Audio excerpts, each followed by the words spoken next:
One man is dead. Another has been seriously injured in two violent attacks that Vancouver police believe were random and unprovoked. Grace Key is live with the latest on the attacks and the suspect taken into custody. Grace? Yeah, we are just outside Queen Elizabeth Theatre. This area is back open now to the public, but behind me is where a victim was killed in the second attack.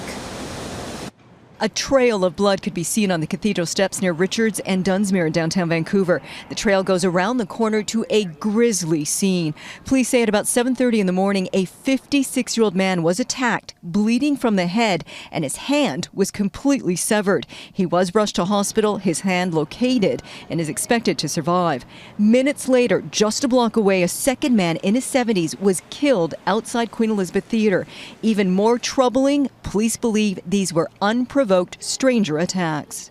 We have not yet confirmed whether there is a motive for today's attacks or what that motive is, and we are investigating the possibility that mental health was a contributing factor. Although it will take time before we have all the answers, I can tell you that it does not appear that either victim knew the suspect, and we believe these attacks were completely random stranger attacks. Patrol officers were able to get images of the suspect and confirm the two incidents were related. Shortly after 9 a.m., a 911 call came in from Habitat Island off of Olympic Village. A man was behaving erratically and began yelling at a stranger. Police arrested the man believed to be the suspect in the assaults. He's a 34-year-old from White Rock. This appears to be a very troubled man who has a lengthy history of mental health-related incidents, which have resulted in more than 60 documented contacts with police throughout Metro Vancouver.